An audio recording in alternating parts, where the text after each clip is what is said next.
അമേരിക്കയിൽ കലിയടങ്ങാതെ തുള്ളുകയാണ് പ്രകൃതി പ്രതിഭാസങ്ങൾ. അതിനിടയിൽ മഴയ്ക്കും വിനാശകരമായ വെള്ളപ്പൊക്കത്തിനും സാധ്യതയുള്ള ശക്തമായ ഒരു കൊടുങ്കാറ്റ് അമേരിക്കൻ ഐക്യനാടുകളുടെ മധ്യഭാഗത്തേക്ക് എത്തുന്നതായുള്ള CNN റിപ്പോർട്ടിൽ ജാഗ്രതാ നിർദ്ദേശം അമേരിക്ക നൽകി. ശക്തി പ്രാപിച്ചുകൊണ്ടിരിക്കുന്ന ഈ കൊടുങ്കാറ്റ് മിഡ്വേറ്റ് ഗ്രേറ്റ് പോയിന്റ് മേഖലയിൽ നിന്നും കരയിലേക്ക് എത്തുമെന്നും മഴയും ശക്തമായ ഇടിമിന്നലും ഉണ്ടാകുമെന്നും മുന്നറിയിപ്പിൽ പറയുന്നു.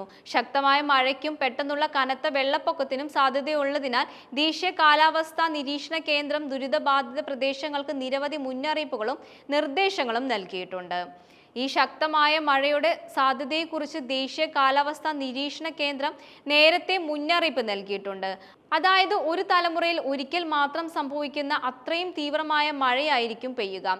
വെള്ളപ്പൊക്കം വരുത്തി വെക്കാൻ പോകുന്ന വൻ ദുരന്തമായിരിക്കുമെന്നും ഒരു സമൂഹത്തെ മുഴുവനായി വിഴുങ്ങാൻ അതിന് കഴിഞ്ഞേക്കുമെന്നുമാണ് ദേശീയ കാലാവസ്ഥാ നിരീക്ഷണ കേന്ദ്രം മുന്നറിയിപ്പ് നൽകുന്നത്. എപ്പോൾ വേണമെങ്കിലും സംഭവിക്കാവുന്ന തരത്തിലാണ് വെള്ളപ്പൊക്ക സാധ്യതയെക്കുറിച്ചുള്ള ഏജൻസികളുടെ മുന്നറിയിപ്പ്. പക്ഷേ വെള്ളപ്പൊക്കം കൊണ്ട് മാത്രമേ അമേരിക്കയെ വെറുതെ വിടാൻ പ്രകൃതി തയ്യാറല്ല.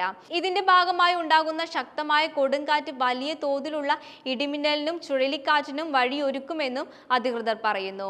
അതിൽ ദീർഘനേരം നിലനിൽക്കാൻ സാധ്യതയുള്ള സൂപ്പർ സെൽ ചുഴലിക്കാറ്റുകളും ഉൾപ്പെടും.